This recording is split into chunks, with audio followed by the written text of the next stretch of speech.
আমাদের জীবনে যেসব বিপদ আপদ ঘটে তার জন্য কোরআনে এমনই একটি পরিভাষা ব্যবহার করা হয়েছে, আর জীবন এ ধরনের মুসিবতে পরিপূর্ণ। আল্লাহ আযজা ওয়া জাল্লা বলেন, লাকাদ খলাকনাল ইনসানা ফি কাবাদ। নিঃসন্দেহে আমি মানুষকে সৃষ্টি করেছি কষ্ট ক্লেশের মধ্যে। তাই এমনটি আসলে মানব জীবনের একটা অংশ। প্রসঙ্গত, এই সমস্ত মুসিবতের প্রকৃতি কেমন? একদিকে আমরা শুধু প্রাকৃতিক দুর্যোগ যেমন ঘূর্ণিঝড়, ভূমিকম্প, আগ্নেয়গিরির অগ্নুৎপাত, টর্নেডো বা হারিকেন নিয়েও কথা বলছি না। এগুলোও বিপদ। যেমন আল্লাহ সুবহানাহু ওয়া তাআলা অন্যত্র বলছেন, মা আসাবা মিন মুসিবাতিন ফিল আরদ। পৃথিবী এবং ব্যক্তিগতভাবে তোমাদের উপর কোনো বিপদ আসে না, কিন্তু তা জগৎ সৃষ্টির পূর্বেই কিতাবে লিপিবদ্ধ আছে। মানুষের জীবনে শুধু এই এক ধরনের বিপদই আসে না। ভূমিকম্প যে শুধু কোনো দ্বীপে বা দেশে আঘাত হানে তাই নয়, আমাদের নিজেদের ভেতরেও ভূমিকম্প ঘটতে পারে। ফি আনফুসিকুম, তোমাদের নিজেদের ভিতরে। স্বামী বা স্ত্রীর মাঝে বিশাল দুর্যোগ দেখা দিতে পারে, ছেলে মেয়ে বা মাতা পিতার মাঝেও এই দুর্যোগ দেখা দিতে পারে, অথবা এমন কারো মাঝে যে কঠিন কোনো পারিবারিক ঝামেলায় জড়িয়ে আছেন। এমন অনেক মানুষ আছেন যারা অর্থনৈতিক সমস্যায় জর্জরিত, অনেক মানুষ নানা ধরনের ভয়ঙ্কর মানসিক বা শারীরিক সমস্যায় জড়িয়ে আছেন। মোট কথা, মানুষের বিপদ মুসিবতের কোনো অন্ত নেই। এখানে যে বিষয়টি আমি ফোকাস করতে চাই তা হলো বিপদ মুসিবত মোকাবেলার ক্ষেত্রে আমাদের ইমানের ভূমিকা আসলে কি।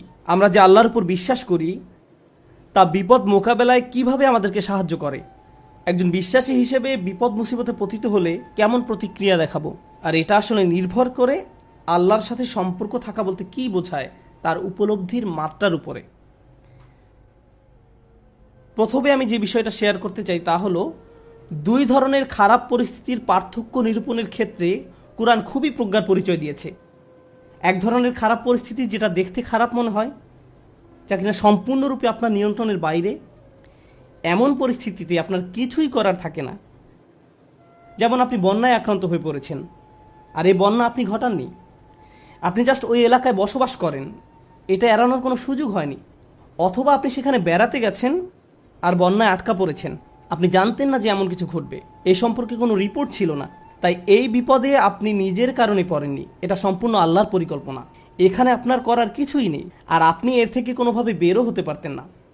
এখন এটা এমন কারো বিপদে পড়ার থেকে সম্পূর্ণ ভিন্ন যে কিনা পত্রিকায় পড়েছে যে ঘূর্ণিঝড় আসছে, দয়া করে শহর ছেড়ে অন্যত্র আশ্রয় নিন, সুনামি হতে পারে। তখন সে বলল সমুদ্র সৈকত দেখার এটাই সেরা সময়, এবং সে সমুদ্র সৈকতের দিকে চলে গেল। তারপর তার খারাপ কিছু হলো। এখন সে এমনটা বললে হবে না যে এটা আল্লাহর কদর, আল্লাহর ইচ্ছার কারণেই আমি এই বিপদে পড়লাম। না, আপনি এমনটা বলতে পারেন না। আর আল্লাহ এই ব্যাপারে খুবই পরিষ্কার। তিনি সুবহানাহু ওয়া তাআলা বলছেন, ওয়ামা আসাবাকুম মিন মুসিবাতিন ফাবিমা কাসাবাত আইদিকুম।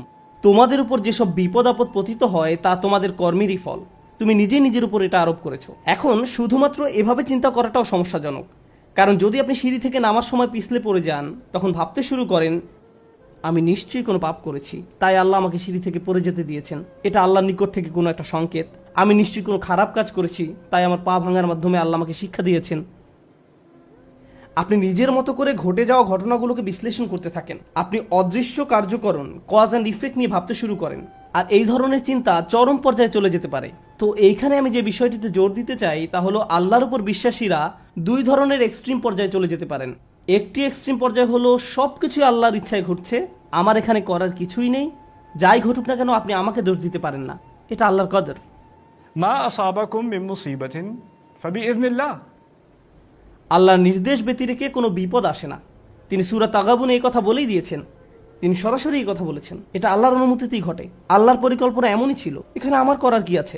এখন কোনো ছাত্র যদি কোনো পড়ালেখা না করে, স্কুলের কোনো অ্যাসাইনমেন্ট জমা না দেয়, তারপর পরীক্ষা ফেল করে এবং তার ফলে তাকে স্কুল থেকে বহিষ্কৃত হতে হয়, আর যদি সে জবাবে বলে এটা আল্লাহর কদর, আমার কি করার আছে। আর দ্বিতীয় এক্সট্রিম পর্যায়টি হলো, এমন অনেক বিশ্বাসী আছেন যারা সবকিছুর জন্য নিজেকে দোষ দেন। আল্লাহ আমাকে এত সব বিপদে ফেলেছেন কারণ আমি খুবই খারাপ একজন মানুষ। বিষয়টা নিজ থেকে না ঘটলেও অনেক সময় আশপাশের অজ্ঞ মানুষরা, এমনকি পরিবার থেকেও হতে পারে, তারা এসে আপনাকে বলে, জানো কেন এটা ঘটলো? কারণ তুমি একজন খারাপ কন্যা। কেন এটা ঘটেছে জানো? কারণ তুমি একজন খারাপ পুত্র। কেন এটা ঘটলো? কারণ তুমি তোমার শ্বশুরবাড়ির লোকজনের সাথে ভালো আচরণ করো না। না, ট্রাক আমাকে আঘাত করেছে কারণ ট্রাক ড্রাইভার ট্রাফিক সিগন্যাল মানেনি। আমি আমার স্ত্রী বা অন্য কারোর সাথে ঝগড়া করার কারণে এমনটি ঘটেনি। এভাবে অন্য মানুষরা এসে আপনাকে বলবে অমুক অমুক কারণে আল্লাহ তোমাকে বিপদে ফেলেছেন, অমুক কারণে আল্লাহ তোমাকে বিপদে ফেলেছেন। মনে হয় যেন অদৃশ্য জগৎ থেকে তারা কোনো ইমেইল পেয়েছে যে অমুক অমুক কারণে এমনটি ঘটেছে, কজ অ্যান্ড ইফেক্ট। তো এই রকমের দুই ধরনের এক্সট্রিম চিন্তা পদ্ধতি আছে। এখন কোরআন কি করে? কোরআন সবকিছুর মতো এখানেও ভারসাম্য দান করে। প্রসঙ্গত, এই ভারসাম্যপূর্ণ উপলব্ধি যদি আপনার না থাকে, জীবনের অনেক কিছুই তাহলে মেলাতে পারবেন না। কোরআনের এই কথায়, আলা বিযিকরিল্লাহি তাতমাইন্নুল কুলুব, আল্লাহর জিকির দ্বারা অন্তরসমূহ শান্তি লাভ করে, এটা অন্য একটা অর্থ দান করে। প্রকৃতপক্ষে আল্লাহর চূড়ান্ত জিকির তথা জিক্রুল্লাহ হলো আল্লাহর কিতাব। আর আল্লাহর কিতাব, তাই আমি যুক্তি দেখাবো, আপনি যদি জীবনের সমস্যাগুলোকে কোরআনের আলোকে বুঝতে ব্যর্থ হন, তাহলে সুবহানাল্লাহ, আলহামদুলিল্লাহ জিকির করা সত্ত্বেও আপনার অন্তরে প্রশান্তি পাবেন না। আপনি যদি আন্তরিক হন, ইনশাআল্লাহ প্রশান্তি পাবেন। কিন্তু এখানে উদ্দেশ্য হলো এই ব্যাপারটা সঠিকভাবে উপলব্ধি করা যে আল্লাহ কিভাবে আমাদের সাথে আচরণ করেন। তাই আমি এই সম্পর্কে আপনাদের সাথে কিছু কথা শেয়ার করতে চাই। এখন নিজেকে দোষ দেওয়ার ক্ষেত্রে কোন জায়গায় আমরা দাগ টানবো, কিভাবে বুঝবো যে এটা আল্লাহর পক্ষ থেকে আর এটা আমার দোষ? এই দাগটা আপনি কোথায় টানবেন? বস্তুগত জগতে এটা বোঝা খুবই সহজ। বস্তুগত জগৎ বলতে আমি কি বোঝাচ্ছি, যেমন আমার গাড়িতে যদি আমি গ্যাসোলিন দেওয়ার পরিবর্তে পানি দেই, তারপর এটা না চলে, তখন পরিষ্কারভাবে আমি বলতে পারি না যে এটা আল্লাহর পরিকল্পনা। অথবা আপনি যদি সবসময় জাঙ্ক ফুড খেতে থাকেন, মিষ্টি জাতীয় খাবার সবসময় খেতে থাকেন, তারপর ৪৫ বছর বয়সে ডায়াবেটিসে আক্রান্ত হন, তখন আপনি বলতে পারেন না, ইয়া আল্লাহ, আমি কি বিপদে পড়ে গেলাম, এটা আল্লাহর পক্ষ থেকে পরীক্ষা। না, এটা আপনার মন্দ খাদ্যাভ্যাসের পরীক্ষা। আপনি শশা না খেয়ে সুইস রোল খেতেন, বা এরকম যাই খেতেন না কেন, আপনি জাঙ্ক ফুড খেতেন, তাই এমনটা ঘটেছে। সুতরাং বস্তুগত জগতে কমন সেন্স দিয়ে সবাই কারণ এবং ফলাফল বুঝতে পারে। নৈতিক জগতে আপনি সালাত মিস করলেন কারণ দেরিতে ঘুম থেকে জেগেছেন, ফজর নামাজ পড়তে পারেননি, এখন দেরিতে পড়েছেন। একই দিনে আপনার একটা চাকরির ইন্টারভিউ ছিল, ইন্টারভিউ ভালো হয়নি, তখন আপনি ভাবতে থাকলেন এমনটি ঘটেছে কারণ আমি সালাত মিস করেছি। এখন এর উত্তর হলো, সালাত মিস করার কারণে এমনটি হতে পারে, আবার নাও হতে পারে। নিশ্চিত করে জানার কোনো উপায় নেই। আপনি বা অন্য কারো পক্ষে এর আসল কারণ জানা কখনোই সম্ভব না। কিন্তু যে জিনিসটি আপনাকে সাহায্য করবে তা হলো, আল্লাহ বলছেন, আমি আমার বান্দার নিকট তেমন যেমনটি সে আমার সম্পর্কে ধারণা করে। আপনি যদি ধারণা করেন নামাজ মিস করার কারণে আল্লাহ আপনার উপর প্রতিশোধ নিয়েছেন, তাহলে আপনার নিকট আল্লাহ তেমনই। কিন্তু আপনি যদি এভাবে চিন্তা করেন যে আমি আমার যথাসাধ্য চেষ্টা করেছি, ইন্টারভিউতে ভালো উত্তর দিয়েছি, এটা সম্ভবত আমার জন্য ভালো চাকরি নয়, যদি ভালো চাকরি হতো তাহলে আল্লাহ আমার জন্য এর ব্যবস্থা করে দিতেন। এখন আপনার যদি এই দৃষ্টিভঙ্গি থাকে, তাহলে আপনার সকল ভুল ত্রুটি সত্ত্বেও আল্লাহ আপনার নিকট তেমনই। আমাদের দায়িত্ব হলো, যখন আমরা ভুল করি তখন ইস্তেগফার করা। আল্লাহর প্রতিশোধের জন্য অপেক্ষা করা আমাদের কাজ নয়। ব্যাপারটা বুঝতে চেষ্টা করুন। আমাদের কাজ এটা নয় যে আমি তো পাপ করে ফেলেছি, এখন আল্লাহ কোনো না কোনোভাবে আমাকে শাস্তি দিবেন। এজন্যই আল্লাহ বলছেন, অমা আসাবাকুম মিন মুসিবাতিন ফাবিমা কাসাবাত আইদিকুম, তোমাদের উপর যেসব বিপদ আপদ পতিত হয় তা তোমাদের কর্মেরই ফল। তোমরাই তোমাদের দুই হাতে এটা অর্জন করেছো, তুমি নিজেই নিজের জন্য এটা ক্রয় করেছো। এমনকি আধ্যাত্মিক জগতেও আমাদের কর্মের কারণে আমাদের উপর বিভিন্ন বিপদ আপদ পতিত হতে পারে। যেমন আপনি যদি ক্রমাগত মাতা পিতার সাথে খারাপ আচরণ করতে থাকেন এবং আপনার উপর কোনো মুসিবত আরোপিত হয়, এতে সম্ভবত কোনো কানেকশন রয়েছে। এই সমস্ত ক্ষেত্রে আল্লাহ কি করেন? ওয়ায়াফু আন কাসীর, এবং তিনি তোমাদের গুনাহ ক্ষমা করে দেন। বস্তুগত জগতে আপনি যদি 2 তলার ছাদ থেকে লাফ দেন, ফলাফল ভোগ করতে হবে। আল্লাহ বলবেন না যে এইবার আমি তোমার পা ভাঙব না, না না, যা ঘটার তা ঘটবে। আগুনে যদি হাত রাখেন তা পোড়া যাবেই। আল্লাহ বলবেন না যে তুমি তো আজকে ফজর নামাজ পড়েছো, তোমার হাত পুড়বে না, এমনটা ঘটবে না। কিন্তু যখন আধ্যাত্মিক জগতের কথা আসে, তিনি বলছেন ওয়ায়াফু আন কাসীর, তিনি সাথে সাথেই প্রতিশোধ নেন না। আল্লাহ এভাবেই আমাদের সাথে আচরণ করেন, ওয়ায়াফু আন কাসীর। এই ব্যাপারটা আমাদের মনের মাঝে গেঁথে নিতে হবে। যে কারণে আমি আজ এই আলোচনার সূত্রপাত করলাম তা হলো, আমাদের উম্মায় প্রতিদিন যে আধ্যাত্মিক অপরাধটি সংঘটিত হয়, তা হয় একজন স্নেহের মানুষের হাতে অন্য একজন স্নেহের মানুষের, পিতামাতা, স্বামী স্ত্রী, কখনো কখনো আমরা আমাদের স্নেহের মানুষদের সবচেয়ে জঘন্য কথাটা বলে বসি। মাঝে মাঝে আমরা সেসব কথা বলে আল্লাহর নামে।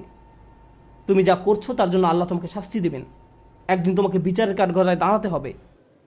তুমি যা করছো তা আল্লাহ কোনোদিন ক্ষমা করবেন না। মা তার সন্তানকে এভাবে বলে, স্ত্রী স্বামীকে বলে, ভাই বোন একে অপরকে বলে। মনে হয় যেন আল্লাহ কোনো রাগান্বিত অস্ত্র, যে আপনি যে কোনো সময় প্রয়োগ করতে পারেন, কারণ কারো উপরে আপনি অসন্তুষ্ট, তাই আল্লাহ অবশ্যই তার উপর অসন্তুষ্ট, এবং আপনি এভাবে আল্লাহকে ব্যবহার করতে পারেন। এটা আমাদের স্থান নয়। অনেক মানুষের ক্ষেত্রে তারা এই ধরনের কথা এত বেশিবার শুনেছে যে তারা আল্লাহর নিকট থেকে অনেক দূরে সরে গিয়েছে। তারা তাদের প্রিয় মানুষগুলোর কাছ থেকে এমন কথা শুনেছে। একটা শিশু তার মা বাবার কাছ থেকে এমন কথা সব সময় শুনে এসেছে, নামাজ না পড়লে আল্লাহ তোমাকে শাস্তি দিবেন, নামাজ না পড়লে আল্লাহ তোমাকে শাস্তি দেবেন, এই বিস্কুট খাওয়ার কারণে আল্লাহ খুবই রাগান্বিত, সব সময় আল্লাহ রাগ করবেন, আল্লাহ রাগ করবেন, আল্লাহ রাগ করবেন। এই ছেলেটি যখন 16-17 বছর বয়সে পৌঁছায়, সে আল্লাহর সাথে তখন আর কোনো সম্পর্ক রাখে না। যখন সে শুনে আল্লাহ দয়ালু, ক্ষমাশীল, তার তখন এই কথা বিশ্বাস করতে কষ্ট হয়। কারণ আল্লাহ সুবহানাহু ওয়া তাআলা সম্পর্কে এমন ধারণা নিয়ে সে বড় হয়নি। তার কাছে মনে হয় প্রতিবার সে আল্লাহর কারণেই সমস্যায় পতিত হয়েছে। তারপর এই পিতামাতাই বলেন, আমরা তো এই ছেলেকে ছোটবেলা থেকেই ইসলাম শিখাচ্ছি, আমি জানি না কেন সে ইসলাম থেকে দূরে সরে যাচ্ছে। কিন্তু কোন আল্লাহ সম্পর্কে আপনি তাকে শিক্ষা দিয়েছেন? একজন রাগান্বিত আল্লাহ, এমন আল্লাহ যিনি শুধু শাস্তিই দিতে চান, অথচ আল্লাহ বলছেন মা ইয়াফআলুল্লাহু বিআযাবিকুম, তোমাদের শাস্তি দিয়ে আল্লাহ কি করবেন? আল্লাহ নিজেই এই কথা বলছেন, তোমাদের পিছনে লেগে আল্লাহ কি করবেন? তাই মানুষ খারাপ পরিস্থিতিতে পড়লেই মনে করে আল্লাহ তাদের শাস্তি দিচ্ছেন, আল্লাহ তাদের কষ্ট দিচ্ছেন। তার এমন পরিস্থিতি আল্লাহ তৈরি করেছেন, আল্লাহ তাদের কষ্ট দিচ্ছেন। আমার এক কলিগ আমাকে একটা কথা মনে করিয়ে দিয়েছিলেন। মালয়েশিয়া আসার সময় কোত্থেকে হঠাৎ করে, এমনটা আগে কখনো হয়নি, আমার টনসিলে ব্যাকটেরিয়ার আক্রমণ ঘটে। এটা এমনভাবে ফুলে গিয়েছিল যে আমার গলার অর্ধেকটা ব্লক হয়ে গিয়েছিল। আমার কাছে মনে হয়েছিল একটি নাকের ছিদ্র বন্ধ হয়ে আমি যেন ডুবে যাচ্ছি। আমি তখন আবুধাবি থেকে এখানে আসার মাঝপথে বিমানে ছিলাম। বিমান থেকে নেমে দ্রুত একটা ক্লিনিকে গেলাম। তারা বলল, তোমাকে অমুক অমুক ভারী চিকিৎসা নিতে হবে। এখানে আসার পর আমাকে অপারেশন করার পরামর্শ দেওয়া হলো। ভাবতে লাগলাম কী হচ্ছে এসব। ডাক্তার বলল, এমন ঘটনা একেবারেই ঘটে না। ব্যাপারটা আসলেই অদ্ভুত। আমার 30 বছরের ক্যারিয়ারে শুধু আরও একবার এমন ঘটনা দেখেছি। তো আমি হাসপাতালের বেডে শুয়ে আছি আর অপারেশনের জন্য অপেক্ষা করছি। তখন আমার এক কলিগ আমাকে মনে করিয়ে দিল যে এই মুহূর্তে তোমার জন্য এটাই শ্রেষ্ঠ জায়গা। এই মুহূর্তে হাসপাতালের এই বিছানাই তোমার জন্য সর্বোত্তম জায়গা। এটাই তোমার জন্য আল্লাহর পরিকল্পনা। আমি ভাবতে লাগলাম, আমাকে অমুক অমুক প্রোগ্রাম বাতিল করতে হবে, অমুক অমুক জায়গায় যেতে পারবো না, পরিস্থিতি কিভাবে মোকাবেলা করব, অমুক ক্যালেন্ডার, অমুক মিটিংয়ের কী হবে। এত দূর থেকে আসলাম প্রোগ্রামগুলো করার জন্য। তারপর হঠাৎ করে আমার কলিগের এই কথা আমার সব কিছু শান্ত করে দিল। হ্যাঁ, এখানেই আমার থাকার কথা। এর চেয়ে ভালো কোনো জায়গা হতে পারে না। কারণ হাসপাতালে আসার পরিকল্পনাটি তো আমার নয়, এটা আল্লাহ আজ্জা জাল্লার পরিকল্পনা। আমাদের আল্লাহর এমন কাছাকাছি থাকতে হবে যে আল্লাহ যখনই আমাদের জন্য যে পরিকল্পনাই করেন না কেন, আমাদের প্রতি তার ভালোবাসার কারণেই এমনটি করেন। আল্লাহ আজ্জা জাল্লাহ তার বান্দাদের ভালোবাসেন। তিনি তাদের জন্য সবচেয়ে ভালোটাই পছন্দ করেন। আমরা আমাদের নিজেদের যতটা ভালোবাসতে পারি, আল্লাহ আমাদের তার চেয়েও বেশি ভালোবাসেন। আমরা নিজেদের যতটা যত্ন নিতে পারবো, আল্লাহ তার চেয়েও বেশি যত্ন নিয়ে থাকেন। আমরা যখন এই বিষয়টা ভুলে যাই, তখন হেদায়েত হারিয়ে যায়। একই বিষয়ে সূরা তাগাবুনে আল্লাহ বলছেন, ওমা ইউমিন বিল্লাহি ইয়াহদি কলবাহু, আল্লাহর নির্দেশ ব্যতিরেকে কোনো বিপদ আসে না, এবং যে আল্লাহর প্রতি বিশ্বাস করে সেই বিপদের সময়, কারণ আপনি তো এমনিতেই আল্লাহকে বিশ্বাস করেন, যখন মুসিবতে পড়েন কেবল তখনই প্রশ্ন করতে শুরু করেন, আল্লাহ কেন আমার সাথে এমনটি করছেন। ঠিক সে সময়ের জন্য আল্লাহ ওমা ইউমিন বিল্লাহ এই বাক্যটা ব্যবহার করেছেন। যে কেউ সত্যিকার অর্থে আল্লাহকে বিশ্বাস করে, হ্যাঁ, আপনি সব সময় বলেন আল্লাহ রহমান, আপনি কি আসলে অনুভব করেন আল্লাহ রহমান? না, এই মুহূর্তে তিনি সম্ভবত জুন্তিকম, এই মুহূর্তে তিনি সম্ভবত সেই সত্তা যিনি প্রতিশোধ নিয়ে থাকেন। এখন সম্ভবত তিনি আল জব্বার আর রহমান নন। লক্ষ্য করেছেন, যখন বিপদে পড়েন তখন আর রহমানের উপর আপনার ঈমান হারিয়ে যায়। আল্লাহ বলছেন, সে সময় তুমি যদি আর রহমানের উপর ঈমান রাখতে পারো, তিনি নিজেকে তোমার নিকট আর রহমান হিসেবে উপস্থাপন করেছেন, সেই মুহূর্তে তুমি যদি তা করতে পারো, তাহলে আল্লাহ তোমাকে কি উপহার দিবেন? এটাই আমার খুতবার উপসংহার, যে আল্লাহ আমাদের কি উপহার দিবেন। আমি স্বাস্থ্য চাই, অসুস্থতা থেকে সুস্থ হতে চাই, আমি চাকরি চাই, আমি টাকা চাই, আমি উত্তম পারিবারিক অবস্থা চাই, আমি বর্তমান অবস্থা এড়াতে চাই, আমি চাই অন্য মানুষ যেন আমাকে কোনো কষ্ট না দেয়, আমি চাই মানুষ যেন আমাকে নিয়ে কথা না বলে। যেটাই হোক না কেন, কিছু একটা আপনাকে খুব বিরক্ত করছে। আপনি ভাবছেন, ইস, যদি এই সমস্যাটা পার করতে পারতাম, জীবন মনে হয় প্রশান্তিতে পরিপূর্ণ হয়ে যেত। আমাদের সবারই জীবনে কোনো না কোনো সমস্যা রয়েছে যা আমাদের শান্তিতে ঘুমাতে দেয় না। আর আমরা ভাবতে থাকি, ওহ ভাই, যদি এই সমস্যাটা চলে যেত অনেক ভালো থাকতাম। কিন্তু জানেন কি হয়, যদি এই সমস্যাটা চলে যায় পরবর্তীতে আরেকটা এসে হাজির হয়, আর যখন নতুন সমস্যা এসে দেখা দেয় আপনি ভাবেন পূর্বের সমস্যাটা আরও সহজ ছিল। এটা তো অনেক বড় সমস্যা। আপনি যদি আল্লাহর উপর ভরসা রাখতে পারেন, আল্লাহ আপনাকে কি দিবেন? তিনি আপনার সমস্যা শেষ করে দেন না। এই পৃথিবীর জীবনে আপনি কখনো সমস্যা ছাড়া থাকতে পারবেন না। যদি সমস্যা চলে যেত তাহলে ইয়াকুব আলাইহিস সালামের জন্য আমাদের তুলনায় অনেক আগেই সেটা দূর হয়ে যেত। যদি ঈমান থাকার মানে হয় আপনার কোনো সমস্যা থাকবে না, তাহলে মরিয়ম আলাইহিস সালামের কোনো সমস্যা থাকা উচিত ছিল না। রাসূল সাল্লাল্লাহু আলাইহি সাল্লামেরও কোনো সমস্যা থাকার কথা ছিল না। আল্লাহর কাছাকাছি মানুষদের জীবনী পড়লে আপনি দেখবেন তাদের জীবন ছিল সমস্যায় পরিপূর্ণ, বড় বড় সমস্যা। আর আপনি শুধু এই সমস্যাগুলোর কথাই পড়ছেন। আপনি পড়ছেন তারা কিভাবে একটা সমস্যা থেকে আরেকটা সমস্যা জীবন অতিবাহিত করে গেছেন। আল্লাহর একজন মহান রসুল ছিলেন ইউসুফ আলাইহিস সালাম। তার জীবনের দিকে তাকালে দেখবেন ছোটবেলা থেকেই তিনি সমস্যায় আক্রান্ত ছিলেন। তাহলে আমি এই প্রশ্নটি বারবার করছি, আল্লাহ তাহলে আপনাকে কি দিচ্ছেন? আপনার জীবনের অতি ভয়াবহ সমস্যার সময় যখন আল্লাহর উপর পূর্ণ বিশ্বাস রাখেন, এর বিনিময়ে আল্লাহর কাছ থেকে কি পাবেন? যখন মানুষ আপনাকে বলতে থাকে আল্লাহ তোমাকে অপছন্দ করেন, তাই তোমার জীবনে এসব ঘটছে, বিপরীতে আপনিও ভাবতে শুরু করে দেন আল্লাহ মনে হয় আমাকে শাস্তি দিচ্ছেন, তাই আমার জীবনে এসব বিপদ আপদ ঘটছে। সেই মুহূর্তে যদি আপনি আল্লাহ সম্পর্কে সুধারণা পোষণ করতে পারেন, আল্লাহর প্রতি ভালোবাসা, নির্ভরতা এবং বন্ধন বজায় রাখতে পারেন যে না, আল্লাহ আপনাকে কখনো ছেড়ে যাবেন না, এর বিনিময়ে তিনি আপনাকে কি দেবেন? তিনি সে লোকের হৃদয়কে পথ দেখান। আমি আপনাদের গ্যারান্টি দিচ্ছি, যদি আপনার সমস্যা চলে যায়, যদি সে সমস্যাটা অর্থ সংক্রান্ত হয়ে থাকে, এরপর অর্থ আসতে থাকে, যদি এটা পারিবারিক সমস্যা হয়ে থাকে এবং সমস্যাটা দূর হয়ে যায়, এই দুনিয়ার কোনো অর্জনই সেই একটা গিফটের তুলনায় কোনো মূল্য বহন করে না। আর সেই একটি গিফট হলো ইয়াহদি কলবাহু, তিনি সে লোকের হৃদয়কে পথ দেখান। আপনার অন্তরে প্রশান্তি থাকবে, জীবনে যাই ঘটুক না কেন আপনার মুখে তখনও হাসি থাকবে। তখন মানুষ আপনার দিকে তাকিয়ে বলবে, আরে তুমি হাসছো কেন? তুমি কিভাবে ঠিক আছো? দেখো না তোমার কি অবস্থা হয়েছে। আপনি তখন বলবেন, হ্যাঁ সব ঠিক আছে। যদি আপনি এই আচরণ রপ্ত করতে পারেন, এমন অনেক মানুষ রয়েছে যাদের টাকার কোনো অভাব নেই, তারপরেও তারা ঘুমাতে পারে না। আপনার কল্পনায় যেসব কিছু মানুষের জন্য সুখ নিয়ে আসার কথা তার সবই তাদের আছে, কিন্তু তবু তাদের মানসিক শান্তি নেই। তাদের নেই সেটা। তারা নিজেদের উপর খুশি নয়, বিভিন্ন রকম ড্রাগ এবং মদ পান করে, বাস্তব দুনিয়া থেকে নিজেদের সরিয়ে রাখে। তারা বাস্তবতার মুখোমুখি হতে পারে না। অন্য মানুষরা তাদের ভিডিও দেখে বলে, ওয়াও, তাদের বাচ্চাদের দোলনাটা কি সুন্দর, তাদের গাড়িটাও কি চমৎকার, আমরাও এগুলো চাই। ইয়া লাইতালানা মিসলা মা উতিয়া করুন, ইস কারুনের যা আছে আমার যদি তা থাকতো। বসের মতো জীবন। পক্ষান্তরে আপনি যদি আল্লাহর দিকে ফিরেন, তাহলে তিনি আপনাকে এমন কিছু দান করবেন যা কোনো টাকার অঙ্কে কেনা সম্ভব নয়। খ্যাতি বা জনপ্রিয়তা যা আপনাকে দিতে পারবে না, আর তা হলো ইয়াহদি কলবাহু, তিনি আপনার হৃদয়কে পথ দেখাবেন। এটাই ঈমানের সর্বশ্রেষ্ঠ পুরস্কার, এটাই হলো বিপদে পড়ার সর্বশ্রেষ্ঠ পুরস্কার। এখন আলোচনার উপসংহারে এসে বলতে চাই, মানুষ অনেক সময় বিভিন্ন সমস্যা আটকে পড়ে। আপনি আটকে পড়েছেন, আমি আটকে পড়েছি। কখনো কখনো আমরা এখান থেকে মুক্তির কোনো উপায় দেখি না। ওই পরিস্থিতিগুলো হলো আমাদের আল্লাহর পক্ষ থেকে সর্বশ্রেষ্ঠ উপহার দেওয়ার একটা উপায়। ওই পরিস্থিতিগুলোতেই তিনি আমাদের অন্তরগুলোকে পথ প্রদর্শন করেন। আমরা যদি কেবল সেই পরিস্থিতিগুলো ব্যবহার করে আল্লাহকে পেতে পারি, আল্লাহর সাথে কথা বলতে পারি, এর জন্য আপনাকে আরবি জানতে হবে না, এর জন্য আপনাকে অনেক বেশি কোরআনও জানতে হবে না। জাস্ট আল্লাহর দিকে প্রত্যাবর্তন করুন আর বলুন, ইয়া আল্লাহ, আপনি তো সর্বশ্রেষ্ঠ পরিকল্পনাকারী।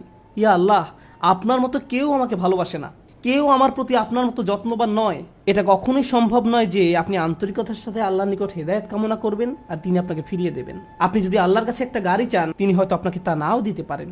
একটা বাড়ি চান, তিনি হয়তো আপনাকে তা নাও দিতে পারেন। আপনি যদি তার নিকট আপনার রোগ ভালো করে দেওয়ার জন্য দোয়া করেন, হয়তো তিনি ভালো করবেন অথবা ভালো করবেন না। কিন্তু একটি বিষয়ে নিশ্চিত তিনি আপনাকে দিবেন, যদি আপনি আন্তরিকতার সাথে প্রার্থনা করেন, আর তা হলো হেদায়েত। তার সন্তুষ্টিপ্রাপ্ত বান্দাদের দলে চলার পথ, গাইডেন্স, তিনি আপনাকে এটা দেবেন। আর যখন তিনি আপনাকে এটা দান করবেন, তখন এমনিতেই অন্য সব সমস্যার সমাধান হয়ে যাবে। আল্লাহ তাআলা আমাদেরকে সেসব মানুষদের অন্তর্ভুক্ত করুন যারা সত্যিকার অর্থে তার নিকট হেদায়েত চায়, আর আমাদের জীবনের সকল সমস্যাগুলোকে তার কাছাকাছি হওয়ার মাধ্যমে পরিণত করুন, যেন তার নিকট থেকে আমরা হেদায়েত পেতে পারি।